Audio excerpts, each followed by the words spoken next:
This is a Class A violation. You owe these fees immediately, or we will begin foreclosure proceedings.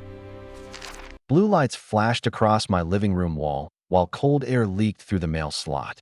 And the smell of wet asphalt from last night's rain crept in as a woman in a neon vest banged on my door at 6:12 a.m. Pay now or be cited, she said, planting a bright orange notice on my sidewalk like it was a crime scene. A golf cart hummed by, full of clipboards and coffee. The board president, the one we all call Karen because she loves rules the way cats love laser pointers, stood with a stack of paper thick as a brick. She smiled like I was her favorite problem. My dog barked. I stared at the orange notice, the fine amount scribbled in heavy pen, and took one slow breath that fogged in the cold. This is the story of how HOA stormed my sidewalk with 63 pages of dues. Too bad I am the Inspector General. And I didn't even know I was starring in it until the paperwork hit my hands.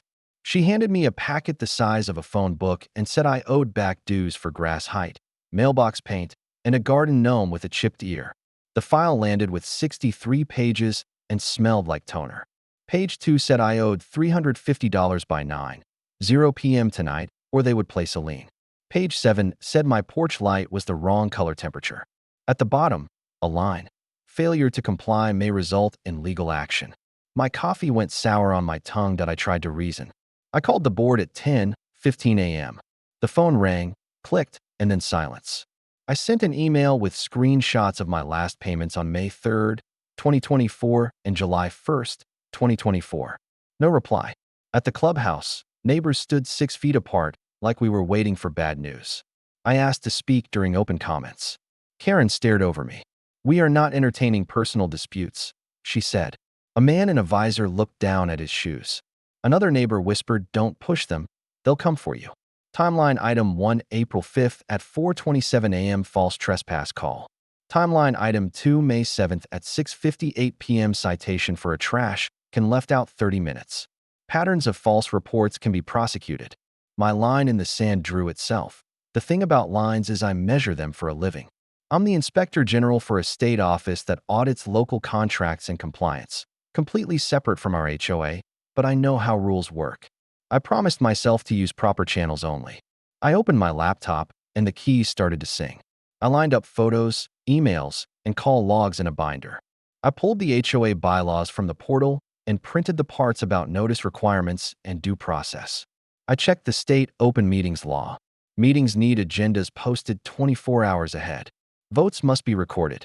Financial statements must be shared with members on request. Then I filed a public records request with the city for code enforcement calls tied to our HOA address, because the board liked to brag they worked closely with the city. If they did, there would be a trail.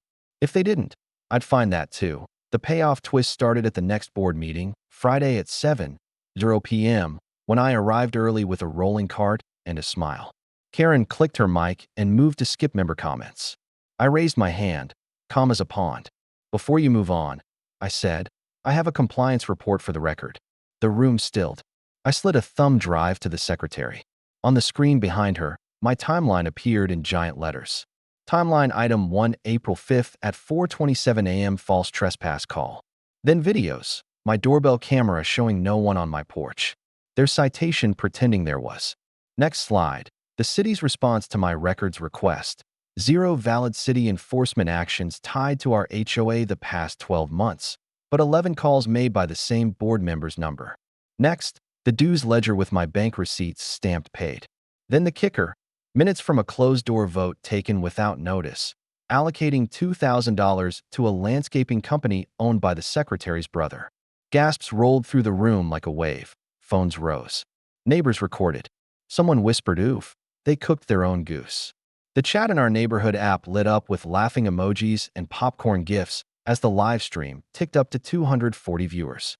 A teen in the back whispered to his mom, "This is better than TV." When Karen tried to gavel me down, I clicked to the law slide, short and clear. Member discipline requires written notice, a chance to cure, and an open vote. Secret votes void actions. The room went quiet. The treasurer's face turned the color of beets.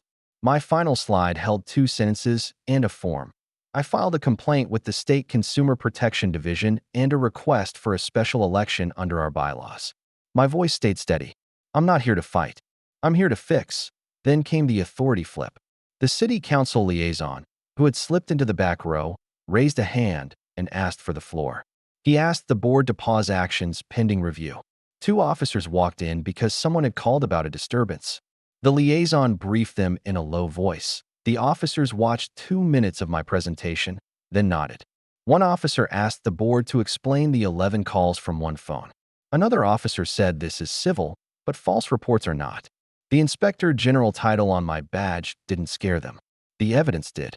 The secretary tried to unplug the projector and tripped on the cable. The mic squealed. In that ringing, the treasurer resigned. Karen said this meeting is adjourned. The liaison replied not yet and took the mic like he had always owned it.